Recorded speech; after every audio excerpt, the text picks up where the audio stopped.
Hello and welcome to this new episode of Daughters of Narcissistic Mothers. So, today I want to talk about going no contact, what it means, the challenges of it, and how to do it. This is an important topic, and I am not even going to pretend that I'm going to put everything into this episode. There's a lot, but I want to give you as clear an overview as possible so that from here on you're actually more empowered if that is your choice. I know from the emails I'm getting from you that many of you are actually currently no contact, and some of you just went no contact very recently, and are meeting the challenges of this choice. And also some of you have reached out that are contemplating the possibilities of doing that. So again, I want to make sure that all of you get something out of this episode. So whether you are currently in a contact or you're thinking about it, that you're gonna benefit from this. That's my intention. There are also for sure many of you that think it would be impossible for them to go no contact, and so again, you might find something helpful here too, in the challenges of why you think it's impossible to go no contact. And also, I'm quite sure there are some of you that might have severe judgment on the whole thing. Like going no contact is actually really a bad decision. And well, if that's your opinion, I super honor that. But again, let's shed some light on this topic, because even if you're never going to go no contact, like there's some really key points that we're going to look at and challenges that can be really important for you to look at, even if you are looking to actually just go on holidays by yourself, leaving your mother behind, or or if you just want to get a couple of days for yourself. And it doesn't have to be no contact for like years. It can be no contact for a day, but the challenges are gonna be very similar. So you might find something useful here. But before we go into that, there's something really important I want to share with you. It's like a call to action for all of you. I really, really, really want to invite you as much as possible to reach out. As in to make use of all that is available on the website, make use of the practice, make use of reaching out via email and asking questions and share your reflections and do all of that. And I know that's really hard. It's really hard to reach out. And I also know how scary it is to admit that you might not be able to do it all by yourself, that you actually might need some help. But you see, you don't have to do it all by yourself. If, like me, you've been brought up believing that the only strength is lone wolfing, um, I get it, but that's really not true. I believed that for such a long time, and it hasn't done me any favors. So that's why I say that. There's real strength in reaching out and asking for support. I had to learn that the hard way, meaning I had to wait for my life to be completely gone to crap before I ask for help. So I really know how scary it is. And I also know how scary it is to ask a question or share a reflection when you feel that what you're saying will be laughed at, or maybe it's not valid, and so on. I get it. Sometimes I get some of you reach out, and before they tell me what they want to share, you're already apologizing, kind of saying, I'm sorry for asking this question. And I get it. I've done that. Oh my, I've done that so much. I still do sometimes. But truly, if it is a question you have, then it is valid. It means it's important to you. It's something you need clarifications on. And I totally honor that. So why am I saying all this? I wanted to say this because, ladies, we have reached over 1,000 weekly listens, which I am blown away by, of course. I love that we're all together here sharing this time, and you know that I approach this podcast as if we were sitting in a circle together. Okay. I feel that connection with you, and I love that.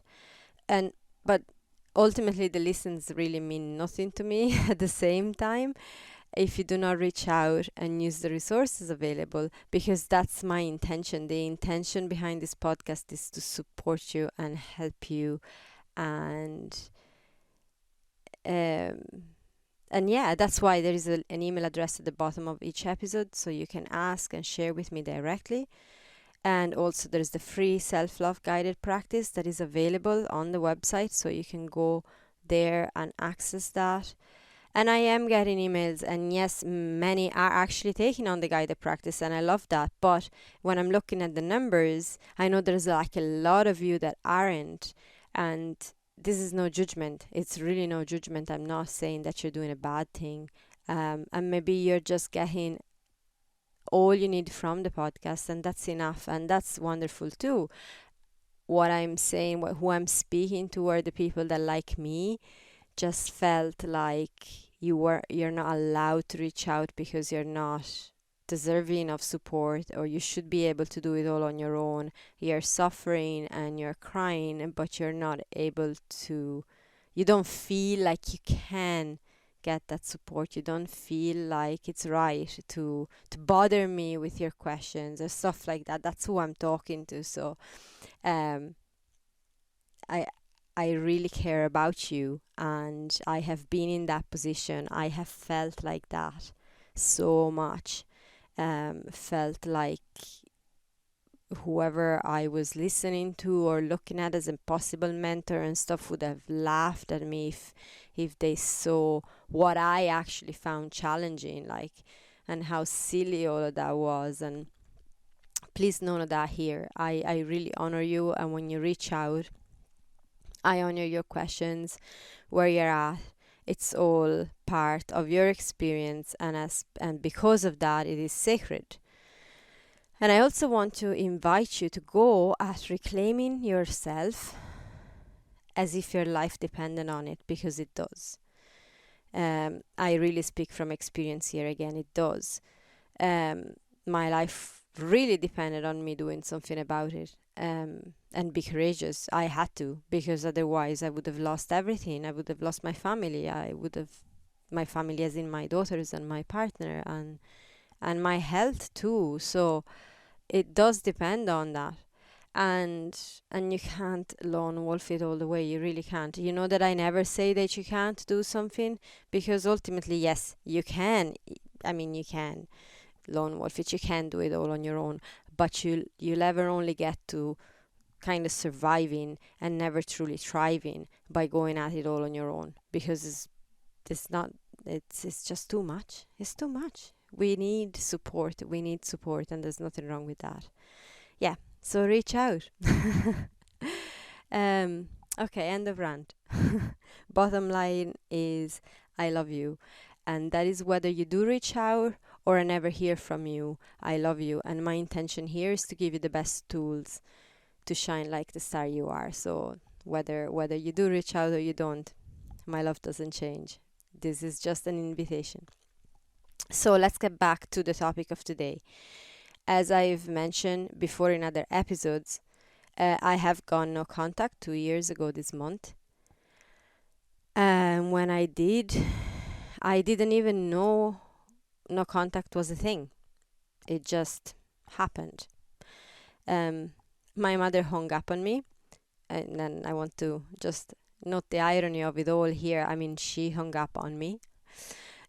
Internal laugh here. But after she did that after shouting abuses down the phone for the best part of half an hour. And she was doing that so loud that my kids that were in the room with me could hear it, and they were looking at me like, what the hell is on with Granny? And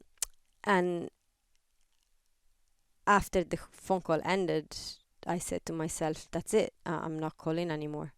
I'm done taking this. And that has been the last time I've actually spoken to her for 2 years.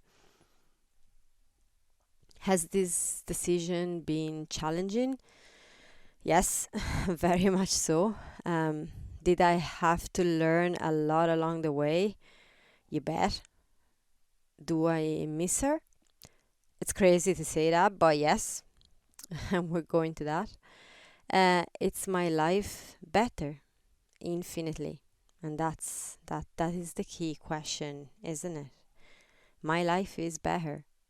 A lot better. So I want to be very clear with you. Um, no contact is not necessary for everyone. So by no means with this episode am I suggesting that you have to or should go no contact. It is a very personal choice. It depends on your circumstances.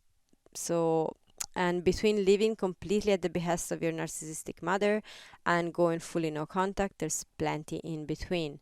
So, again, don't feel that with this episode I'm saying you should go no contact if you're not.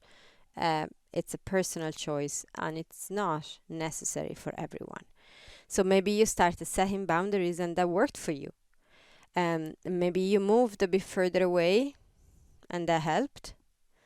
Maybe you got support from therapy, a group, or even other family members like your siblings or your other parent that actually got the situation and understand it, and things have improved. Maybe your mother, that can happen, it's rare, but it can happen, realized that something was not on and she got help. Maybe you went low contact, meaning you have just the minimal amount of contact you feel is necessary, but no more than that. So if any of this is the case, great, brilliant.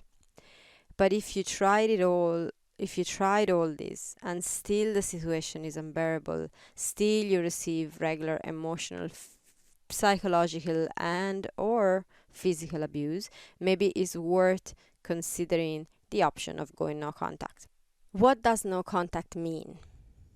As the name suggests, it means removing your mother from your life by stopping every contact completely.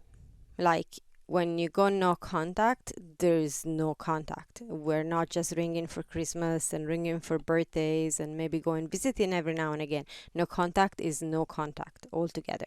Okay? How do we do that? Every situation is different, so I can't speak specifically for your unique case, but I'm going to offer some general points. So again, as usual in this episode, take what serves you and leave the rest. So I want to start with the challenges. There are some challenges before we make to consider before we go no contact and we make the decision. And then there are some challenges once we actually just take the step and go no contact. So let's break it down for in these two phases. So the challenges we're looking at are the ones before we go no contact. Okay, when we're considering, we're thinking about it, and there's three main things that can come up. So first of all, number one is that going no contact is not a failure.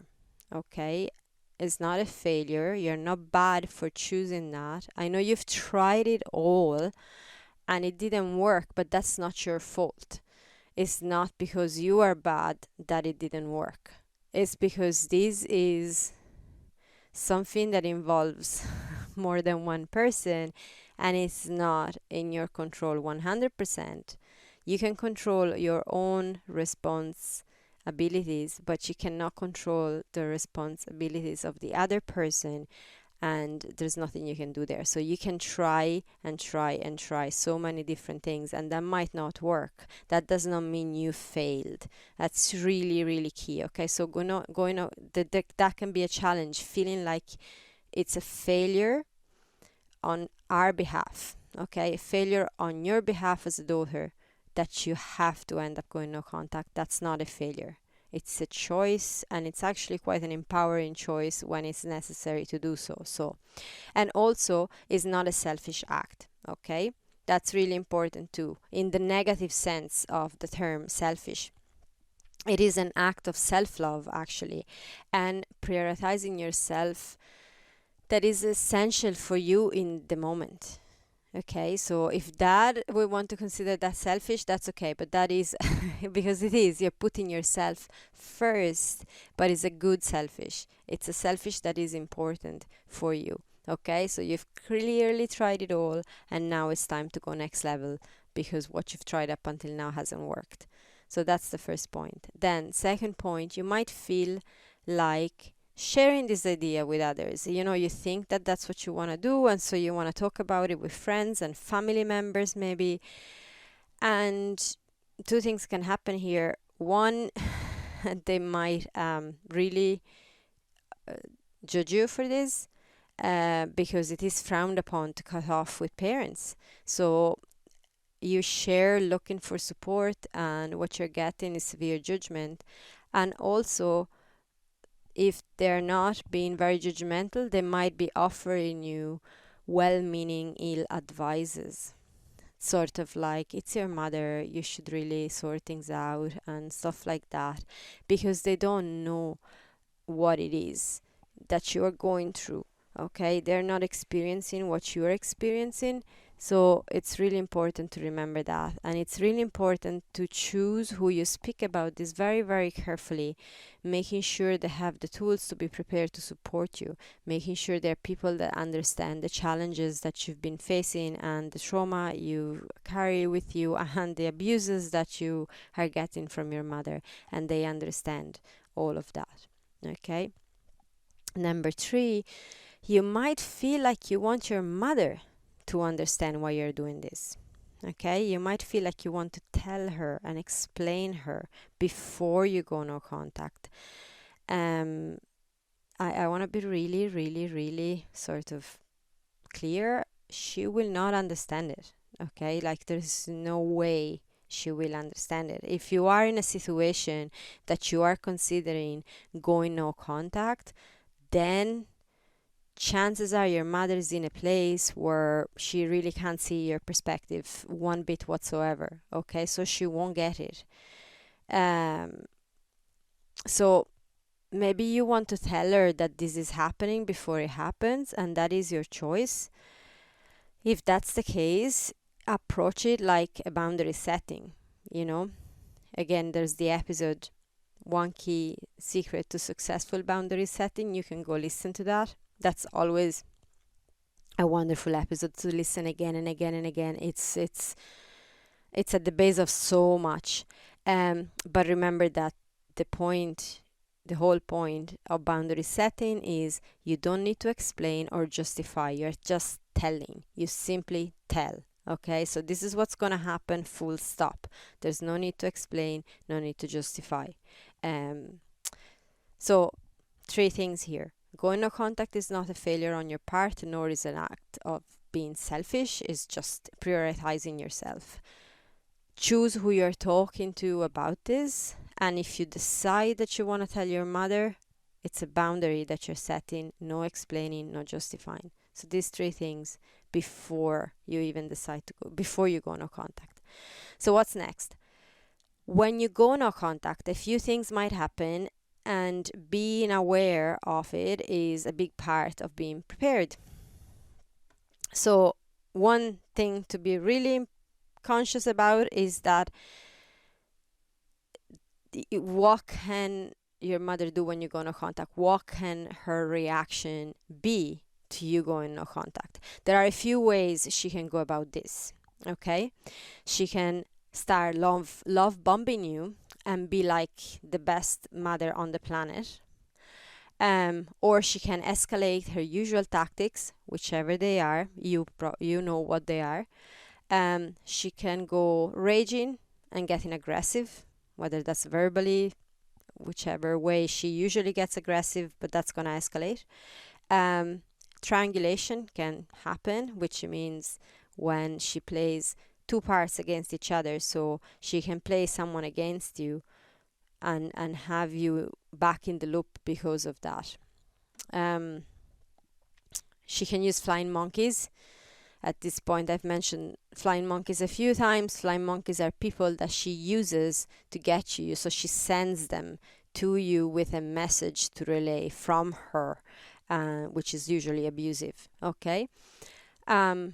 She can force members of the family to choose between you and her.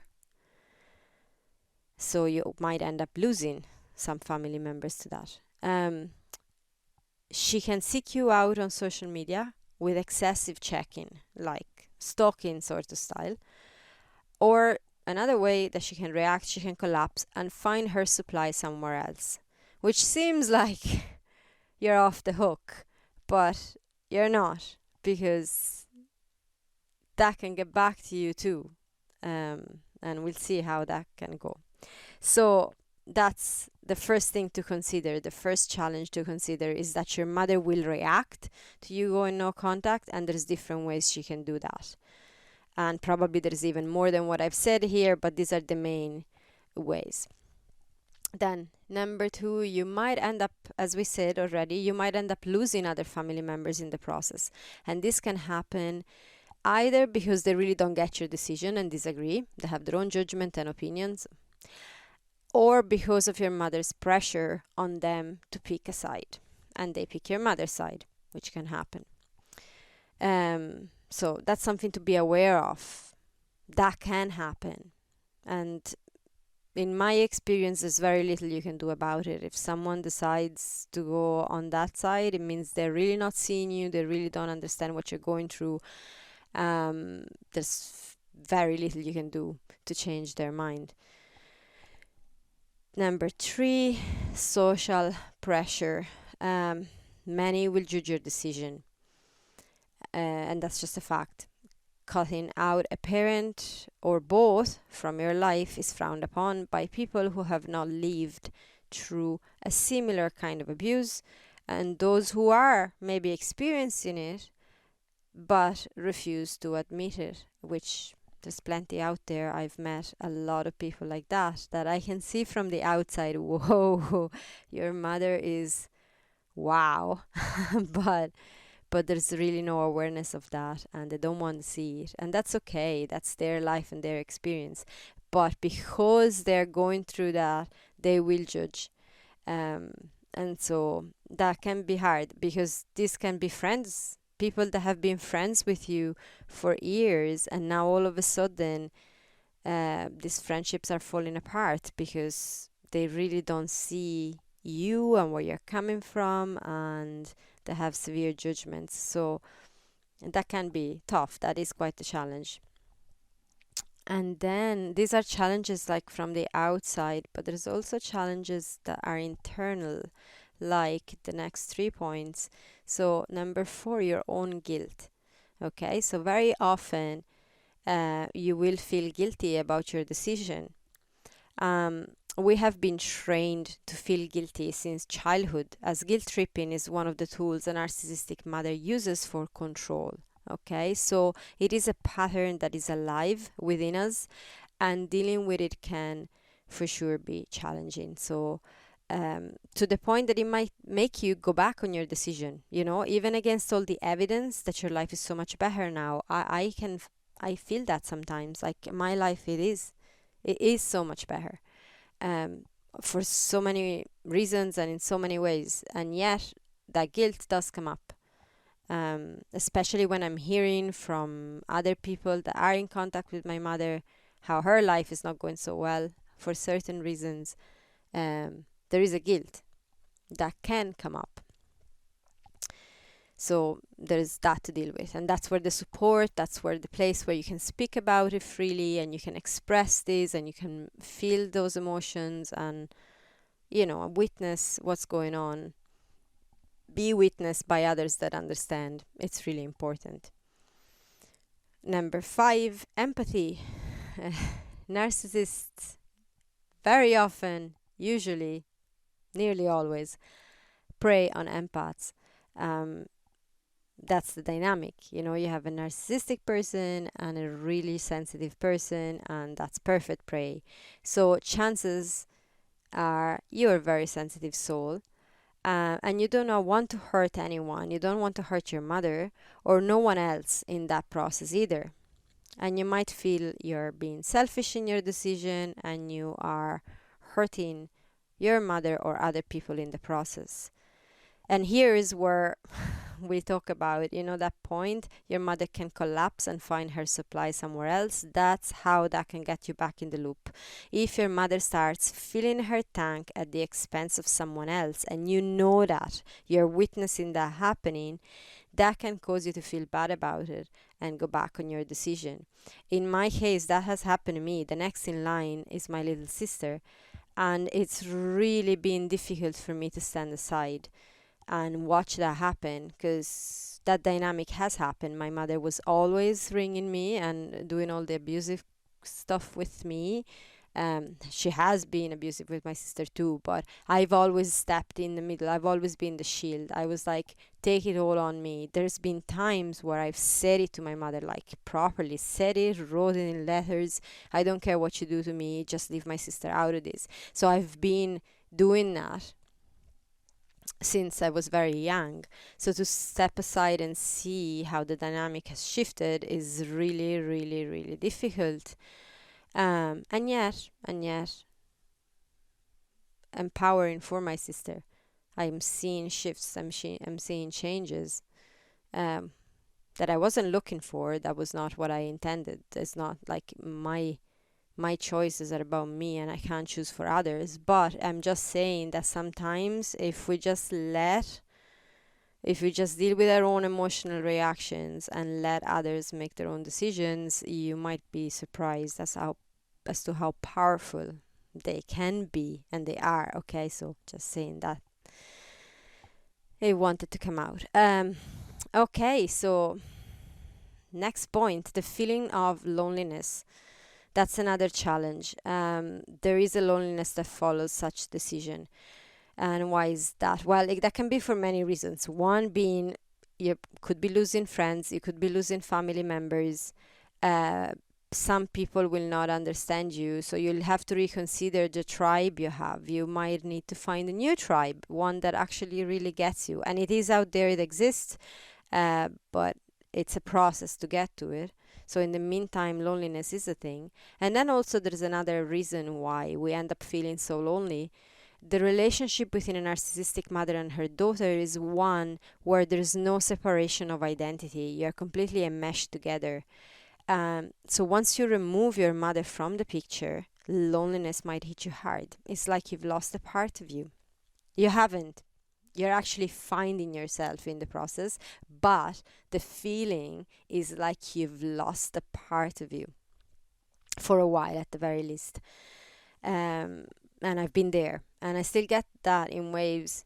Yeah, and this is a whole episode by itself, but it was just to say that if you're feeling loneliness, so if you are amongst the people that are listening to this that are already no contact, so you might be facing all these challenges already, you might be familiar with this, and you just might be like, why am I feeling this lonely? It's not that my mother was such an incredible support anyways, but yeah, that can happen, and there's a very good reason for it. So I know this is a big episode. We've already discussed a lot in it, so bear with me. So by no means, as I said, this is a topic that will be fully covered in just one episode. There will be more about this for sure. I know I'm going to receive emails from you and questions. You are going to reach out, and you're going to bring into light and into my awareness more points about this. And I invite you to do that. That's really supportive for me, actually, and for everyone else listening. But for now, my intention is to give you enough, of an overview, as we said, so that you can navigate the stage you are at with some more ease and awareness. It is a journey. It is a journey. So as I mentioned, I went no contact by accident, if you want. As in, I didn't know what no contact meant. I didn't even know you could do that. It never crossed my mind that I could just stop. I did stop talking to my mother for 1 year when I was late teens. Yeah, about 17 or something like that. What she did was just beyond. And it was like, that's it. I'm not gonna. But it's not that I wanted not to talk to her. I just, again, one of her strategies has always been withholding her love. So if I stood up for myself, she would just threaten to not ring me or not call me or not look for me, or, well, she wasn't calling, actually. I was always the one doing that, but to not engage with me. So when I set my boundary back then, she just threatened me not to engage, and so she did. She withheld for a year, which was like one of the hardest. It was really tough. Um, so I didn't know that I could do this and that this was an option. I had no one guiding me on this, actually, because not thinking it was an option, I had never discussed it with anyone. So although I had mentors and groups and stuff, I had no one on this topic when it happened. So it was quite the journey. And after I went no contact, my mom used a few strategies. Like, she started with sending messages of all sorts that went from extreme victimhood on her part, so expressing colorfully all the pain I was causing her, my behavior was causing her, and from those type of messages she could go also to messages of rage and verbal abuse, and very long emails that didn't deserve to be read. I haven't actually even read some of them. When that didn't work, she used presents. So she sent presents to my daughters and got flying monkeys to tell me how those presents came from her, and so that I had to ring her or contact her to at least thank her, because that was the decent thing to do if I was a good person. That didn't work. Then she sent more flying monkeys. She even went to my father, with whom she hadn't spoken in years. My parents are divorced since I was very, very little.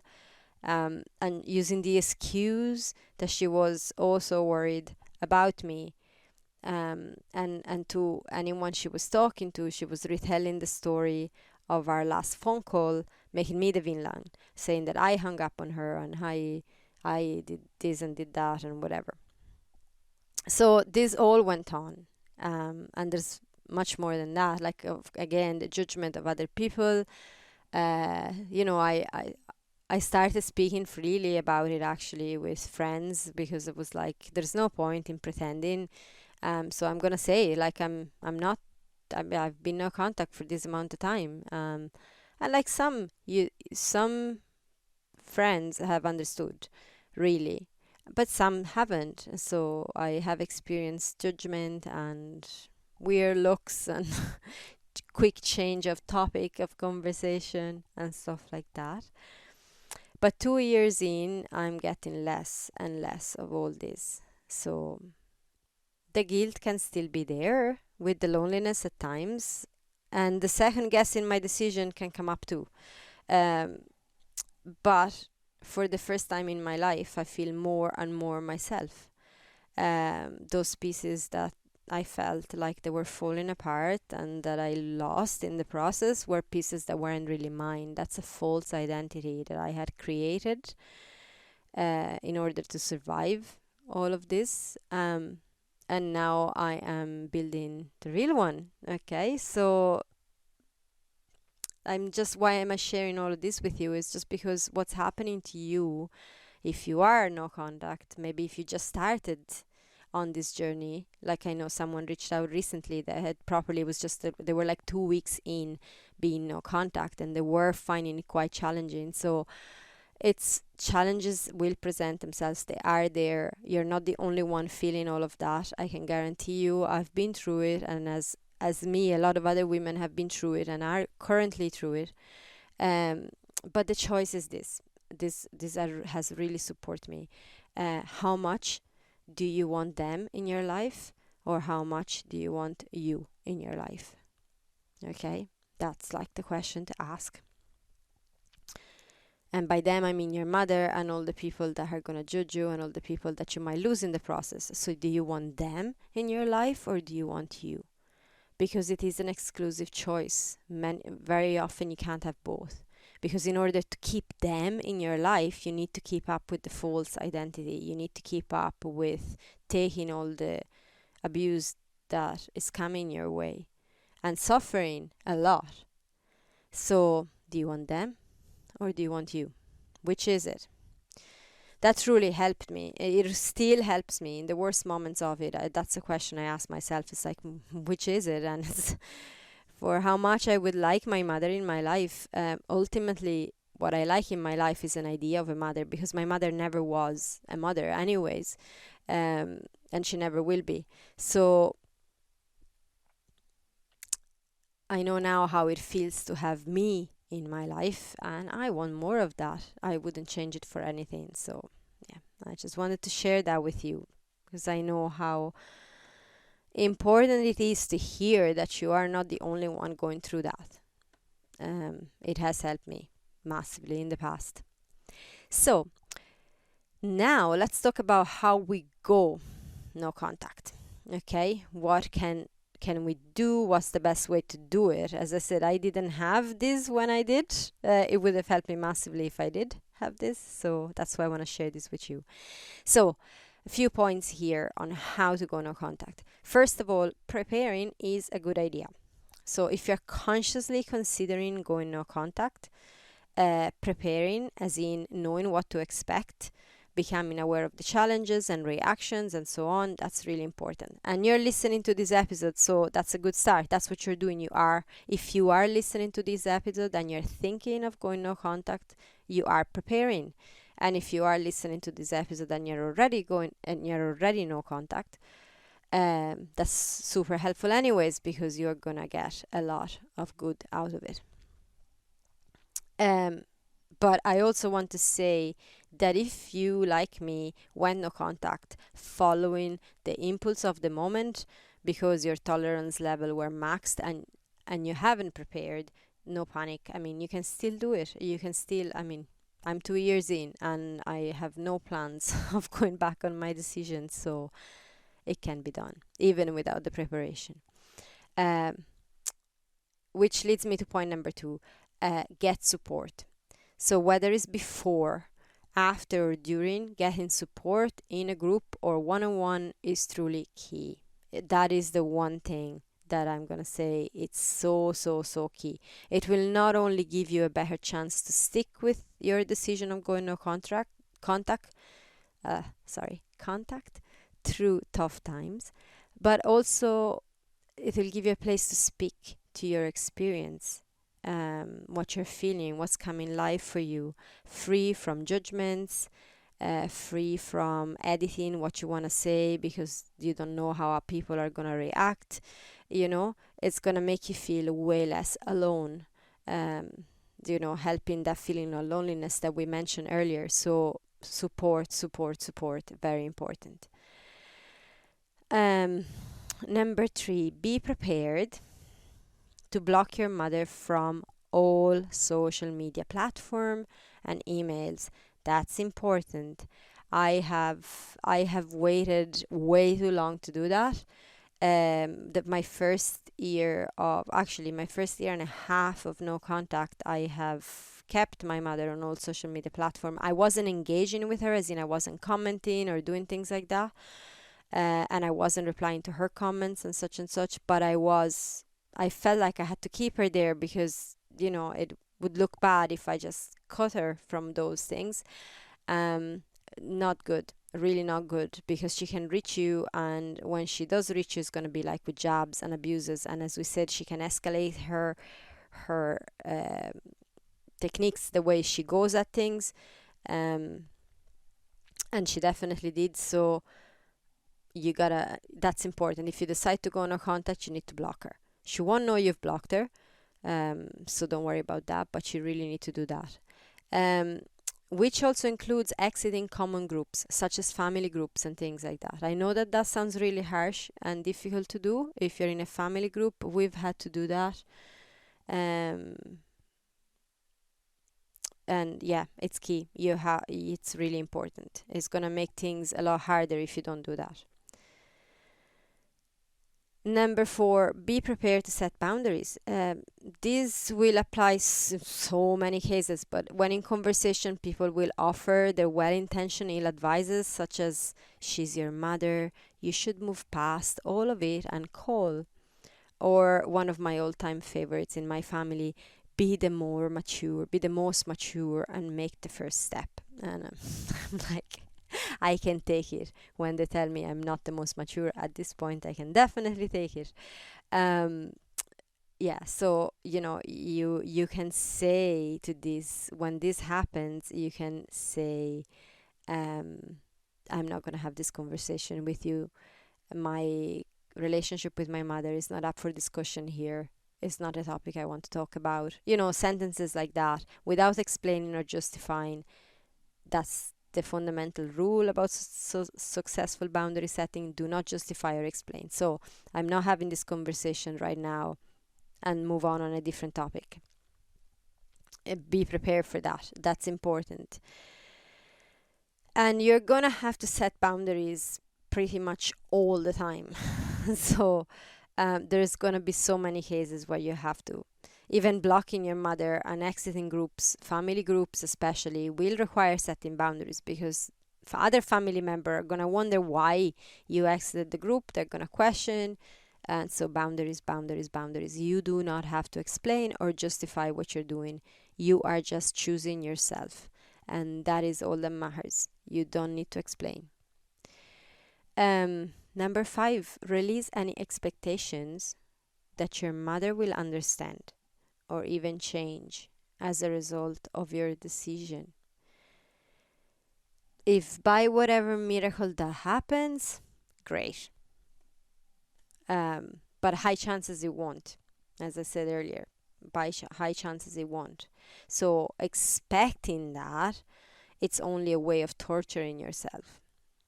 Let me put it this way: there's more chances that a unicorn will knock at your front door than that your mother will actually just change her behavior because you decided not to talk to her. Okay?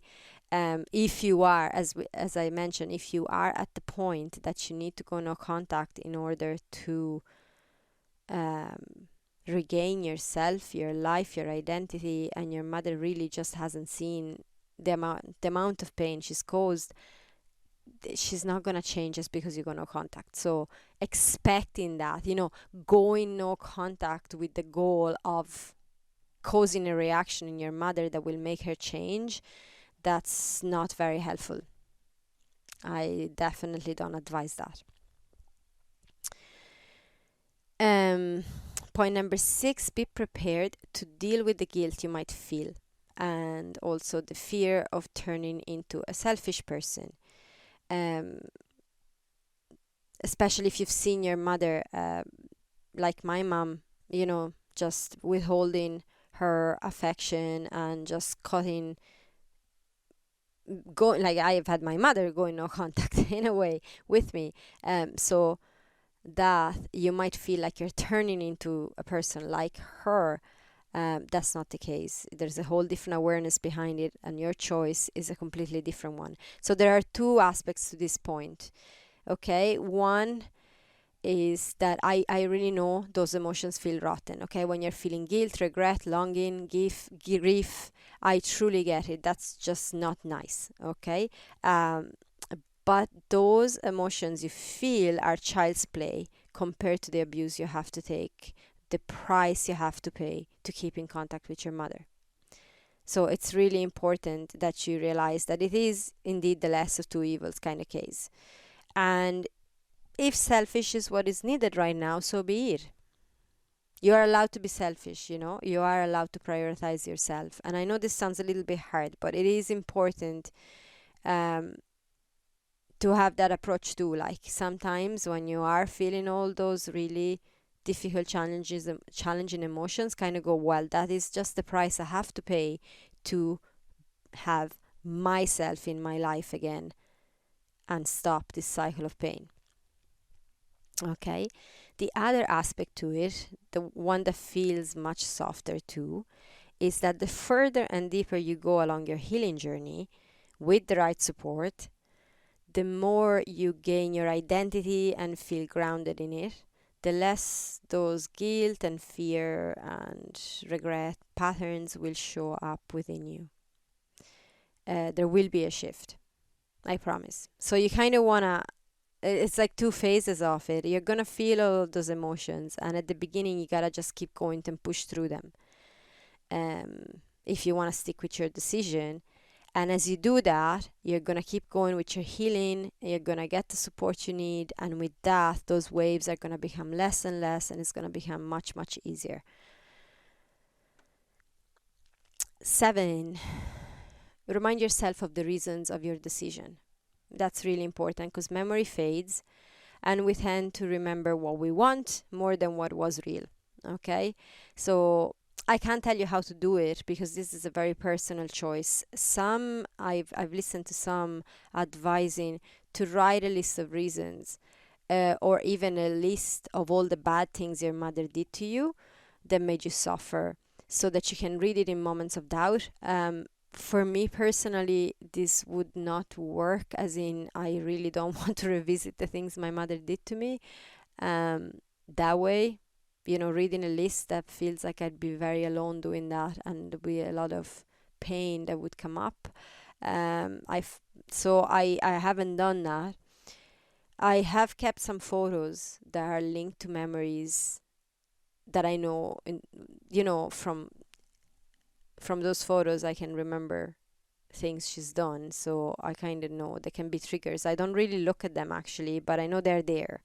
And it's more like a reminder that I haven't dreamed about it. That was not a nightmare I had. That was actually my life, for real. And I sort of sometimes need that. I need to remember that because there has been a lot of gaslighting in my experience. This might be your case too. So sometimes it's hard to separate what really happened, reality and illusion. It just gets a bit mixed up. So that's why I have those photos. I burned all the old letters. That was way too much to have there. I do have some messages still, I think, on my phone, but I don't read them. So if however you choose to do the likes of a list like that of the things that your mother did to you, I don't advise to read that very often. Okay, but if it can be a help at times, you can use that as a tool. What I've done in my personal experience, what work has been doing my inner work and opening up pathways of receiving my self-love and my self-respect. And the more I respected and loved myself, that actually started before even going no contact. So the more I did that, the less I could take her shit. So it made the choice really easy, or much easier then, like, the more I respect myself, the less I can take that kind of abuse. And so the boundary setting becomes a little bit more, I want to say easy, but it just is natural. It comes natural when you open up those pathways. Naturally, you're not gonna want to take crap. So you gotta experience it to understand. But that's what happened for me. And one thing that I did, is relying on the support of people I trust. So like my mentors, the groups, and my partner. They know what I've been through. So when I need, they can remind me. And they can do it in a really appropriate way so that I don't have to go through a heap of pain revisiting those memories, but they can just remind me key things, and I'm like, oh, yeah, that's why I made my decision. That's right. Thank you for that. So that's where the support group, that's where someone, if your partner is on board, you can discuss that with your partner and see. That can be a really big help. So, point 8, be prepared not to take part in the usual family events and gatherings. And that is really hard to do. I get it. Christmas with the family, and maybe weddings might be coming up, and blah blah blah. We've had experiences of funerals as well. That was fun. So again, your personal situation is unique, so I can't tell you what to do. It is important though to understand that it may well need to be done, as in, you might have to just go, I'm sorry, to maybe your sisters or your brothers, I love you very much, but I can't come to the wedding because I know you're inviting mom. I'm not asking you to choose. I'm just gonna bring you out for dinner the next day or whatever. Like, I'm not gonna attend that Christmas dinner I have my reasons. That's it. No need to explain or justify. I'm just not gonna do that. From this point on, I won't be in the same room as that person for my personal reasons. So I'm not. And find some alternatives to it. I know it's difficult because when, like there's a lot of materials out there on how to get out of a narcissistic relationship and stuff. And I'm not saying that it's easy that way either. It's not. It has plenty of challenges. But when it's your mother, she's just part of everything. And sometimes we're lucky in the sense that our family understands to a degree at the very least, and so you can navigate. They find solutions with you and stuff, but sometimes that doesn't happen. So it is important to understand that when you go no contact, to keep that no contact, you might have to be prepared not to take part in events that you would have. But again, who do you want in your life, them or you? That same question keeps coming back. Then point number 9, that is very important. There's the question of how to approach the whole topic with your children if you have any. So you might not have children, and that's okay. But if you have, it is something to think about, because you go no contact, but you're talking about their grandmother. And again, this will vary with your unique situation. If they're very small, you might feel bad for depriving them of their grandmother, but you don't need to explain them. They're very, very little. And then you can ask yourself this: will she be abusive to them when they grow? My mother was to my own daughters, so just to say that can happen. And the fact that she wasn't a good mother and that she's a narcissistic mother might very well keep going with the next generation too, okay? And also another question is it healthy for them to witness her abusing you? Because she mightn't be abusive directly to them, but if she still abuses you and she does that in front of them, how healthy is that for them to witness, okay? If they're adults, they will make their own decisions. And so you approach it as with everyone else. You will have to set your boundaries with them too. Sometimes adult children will tell you what to do. They will tell you, well, but you have to fix this, blah, blah, blah. You don't need to explain. You don't need to justify. It's your decision to make. How you relate with your own mother, it's your decision. If they want to keep the relationship going, that's their decision. So you can respect each other's decisions. That's important. My kids, my personal experience, my kids were of an age that was in between, so they weren't too small, but they weren't adults yet. They're not still adults yet. So they were of an age I felt like I wanted to explain, not justify, but explain. And I did.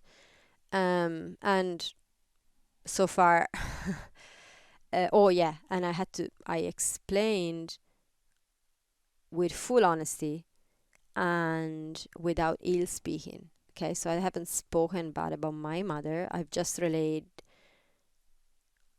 my experience, and so the reasons why I do not have contacts with her. So recounting facts. And so far they're perfectly happy without seeing their grandmother, because they just seem to have understood. So again, it's a unique, your situation is unique. There is no way here generally to be able to speak specific to your situation. This is just an overview. But it's also something you need to think about. So I'm fully aware of how big a topic this is. Each of the ways to go about it, each of the challenges could be an episode on its own. My invitation is to reach out. So even if you think your question is silly or your reflection not valid, reach out and ask, seek clarification, deepen your understanding. If you need support, get in touch. This will help you, I promise. And in turn, again, as I said, it will also help me deepen the information I share, and it will help all the women listening. So as I said at the beginning, I approach this podcast as if we were seated in circle, um, if we were together, because we're sharing this time together, which I love.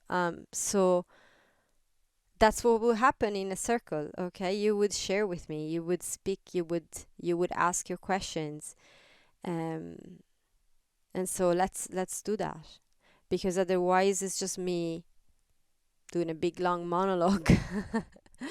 um, well, it's still useful. I know it is. I've listened to plenty of podcasts, and it is still useful.